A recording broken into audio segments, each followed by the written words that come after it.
إن الحمد لله نحمده ونستعينه ونستغفره ونعوذ بالله من شرور أنفسنا ومن سيئات أعمالنا من يهده الله فلا مضل له ومن يضلل فلا هادي له وأشهد أن لا إله إلا الله وأشهد أن محمدا عبده ورسوله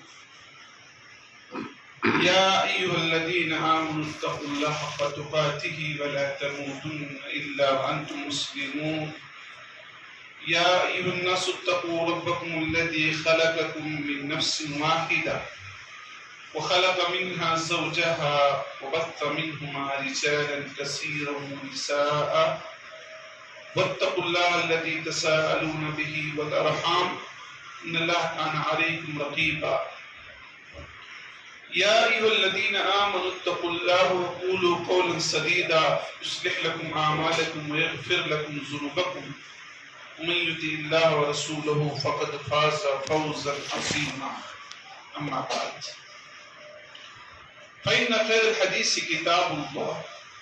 وخير الهدي هدي محمد صلى الله عليه وسلم وشر الأمور محدثاتها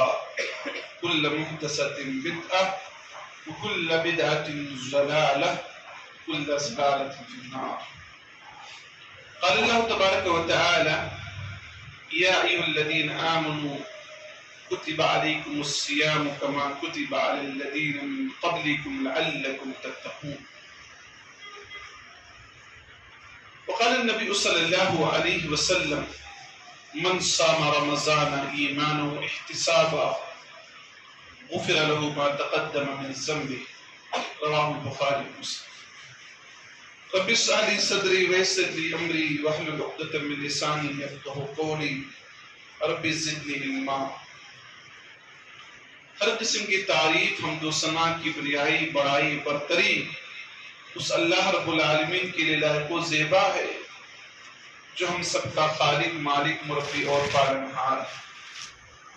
بعدہ کروڑوں درود و سلام نازل ہوں تمام انبیاء کرام پر، خصوصاً آخری پیغمبر سید الانبیاء والمرسلین حضرت محمد مصطفیٰ صلی اللہ علیہ وآلہ وسلم پر.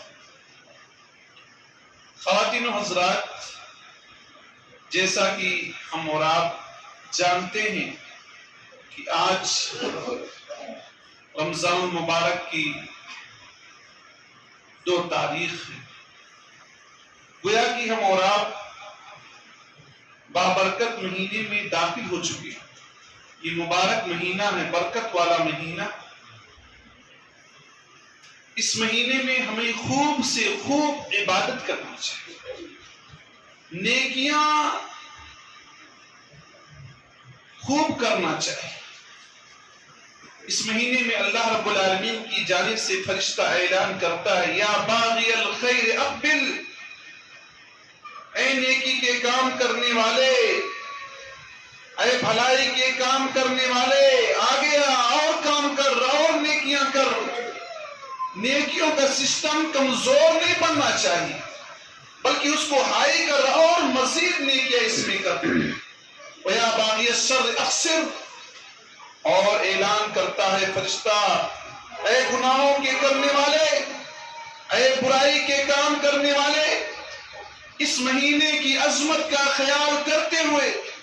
گناہوں سے باز آ جا، گناہ چھوڑ دے، غلطیاں کرنا چھوڑ دے. یہ وجہ ہے کہ اللہ رب العالمین کے فضل و کرم ہوتا ہے کہ ماہ مبارک میں بے نمازی بھی نماز پڑھنے لگتا ہے. اور یہ سب مہمان ہیں اور ان کی قدر کرنی چاہیے. ہو سکتا ہے اسی بہانے اللہ رب العالمین ان لوگوں کے اندر تبدیلی پیدا کر دے اور یہ بعد میں پکے سچے نمازی بن جائے. کتنی مرتبہ آپ نے ایسا دیکھا ہوگا کہ ماہ مبارک پانے کے بعد لوگوں کی دنیا بدل جاتی ہے. جو برائیوں پہ برائی کرتے تھے رمضان المبارک کے بعد نیکی کرنے کے عادی ہو جاتے ہیں. یہ مہینہ دراصل ٹریننگ کا مہینہ ہے. یہ مہینہ انسان کو نیکیوں کی طرف ابھارنے والا ہے. یہ مہینہ جب داخل ہوتا ہے اللہ رب العالمین کا ایک فضل یہ بھی ہوتا ہے کہ جنت کے دروازے اوپن کر دیے جاتے ہیں، کھول دیے جاتے ہیں، جہنم کے دروازوں کو کلوز کر دیا جاتا ہے، بند کر دیا جاتا ہے، اور شیطانوں کو زنجیروں میں جکڑ دیا جاتا ہے۔ نبی کریم صلی اللہ علیہ وسلم ارشاد فرماتے ہیں، صحیح مسلم کی روایت ہے، اذا دخل رمضان، جب رمضان کا مہینہ آتا ہے، فتحت ابواب الجنہ، جنت کے گیٹ کو کھول دیا جاتا ہے۔ جنت کے گیٹ اور دروازہ کو کھولنے کا معنی مفہوم یہ سمجھ میں آ رہا ہے کہ انسانوں کو وہ کام کرنا چاہیے جو جنت میں جانے کا ذریعہ اور سبب ہو، کیونکہ وہ گیٹ اوپن ہے، وہ گیٹ کھلا ہوا ہے، اس میں جانے کی کوشش کرو۔ وَغُلِّقَتْ أَبْوَابُ جَهَنَّمَ، اور جہنم کے گیٹ کو، دروازے کو بند کر دیا جاتا ہے، یعنی جب اس کا گیٹ اور دروازہ بند ہو گیا ہے تو اس کو کھولنے کی کوشش مت کرو، ادھر جانے کی کوشش مت کرو، برائیاں نہ کرو، گناہ نہ کرو، کیونکہ وہ دروازہ بند ہے۔ وہ دروازہ جب بند ہے اس کے بارے میں تم سوچتے کیوں؟ اور آگے اللہ کے نبی فرماتے ہیں وَسُلْسِلَةِ الشَّيَاطِينِ، اور شیطانوں کو جو اللہ کے نیک بندوں کو بھٹکاتے ہیں، پھسلاتے ہیں،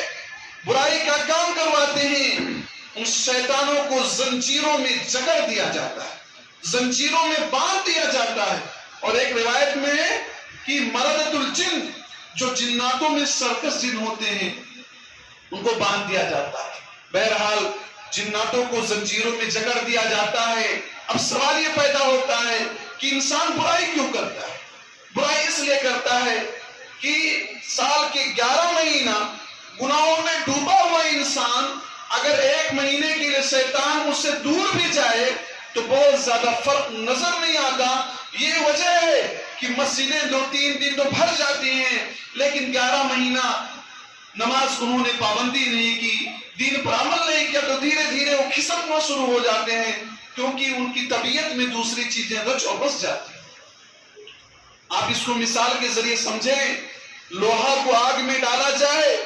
آگ میں ڈالنے کے بعد جب لوہے کو نکالا جاتا ہے تو لوہا فوراً ٹھنڈ نہیں ہو جاتا، کچھ ٹائم تک گرم رہتا ہے۔ شیطان ساتھ چھوڑ بھی دے لیکن گنہگار آدمی، فاسق آدمی، اس کے اوپر کچھ نہ کچھ اثرات باقی رہتے ہیں، اللہ کہ اللہ رب العالمین توفیق دے دے تو مکمل پکا سچا نمازی بن جاتا ہے۔ اور معزز مسلمان بھائیوں، جب یہ مہینہ ہم کو مل گیا ہے، یہ اللہ کا بہت بڑا کرم اور احسان، اتنا بڑا کرم اور احسان ہے کہ جو اس مہینے کو نہیں پا سکا ہوگا اس کی عظمت اور مقام و مرتبے میں کمی آ جاتی۔ ابن ماجہ کی روایت ہے، حضرت طلحہ بن عبید اللہ رضی اللہ عنہ روایت کے راوی ہیں، فرماتے ہیں 2 آدمی ایک ساتھ مسلمان ہوئے اور ان دونوں میں ایک آدمی عبادت میں زیادہ محنت کرنے والا تھا، نیکی میں بڑھ چڑھ کر حصہ لینے والا تھا، اور دوسرا آدمی نارمل تھا، بہت زیادہ وہ عبادتوں کی طرف توجہ نہیں دیتا تھا۔ اور جو آدمی بہت زیادہ عبادتوں پر زور دیتا تھا، توجہ دیتا تھا، وہ اللہ کے راستے میں شہید کر دیا گیا،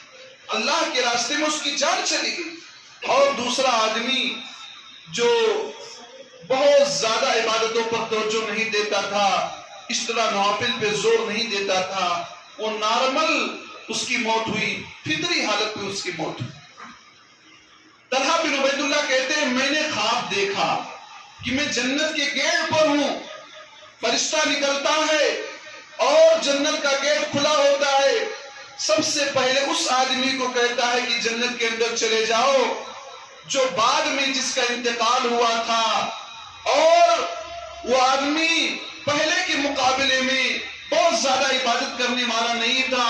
اور پہلا آدمی جو تھا وہ تو شہید بھی ہوا تھا، یہ شہید بھی نہیں ہوا تھا۔ اور بعد میں اس آدمی کو کہا جو شہید ہوا، اور مجھ سے کہا ابھی آپ کا ٹائم نہیں آیا ہے، ابھی آپ واپس جائیں۔ کہتے ہیں کہ میں نے یہ خواب لوگوں کو بتلایا، لوگوں نے تعجب کیا کہ جو آدمی عبادت زیادہ کرتا ہو، اللہ کے راستے میں شہید بھی ہو گیا ہو، وہ آدمی جنت میں بعد میں جا رہا ہے، اور وہ آدمی جو نارمل زندگی گزار رہا تھا، ہاں بہت زیادہ نوافل پر زور نہیں دیتا تھا، فرائض کا تو اہتمام کرتا تھا لیکن نوافل پہ بہت زیادہ فوکس نہیں کرتا تھا، وہ آدمی اس آدمی سے پہلے جنت میں چلا گیا جو آدمی اللہ کے راستے میں شہید ہوا، اس کے مقابلے میں جنت میں پہلے گیا۔ نبی صلی اللہ علیہ وسلم نے کہا تم کو کس بات پر تعجب؟ کیا آپ نہیں جانتے جو آدمی نارمل موت مرا ہے اس سے 1 سال بعد زندہ رہا ہے اور زندہ رہنے کے بعد اسے ماہ مبارک نصیب ہوا، رمضان المبارک کا مہینہ نصیب ہوا اور اس نے سال میں اتنی عبادتیں کی؟ میں تو کہتا ہوں اس آدمی اور اس آدمی کے درمیان اتنا ڈسٹنس ہے، اتنا دوری ہے جتنا آسمان اور زمین کے درمیان دوری ہے، کیونکہ ماہ مبارک کو پانے والا یہ بہت آگے نکل گیا۔ اب ذرا سوچیں، یہ مہینہ مل گیا، کتنے ہمارے ساتھی تھے، آپ کے دوست تھے،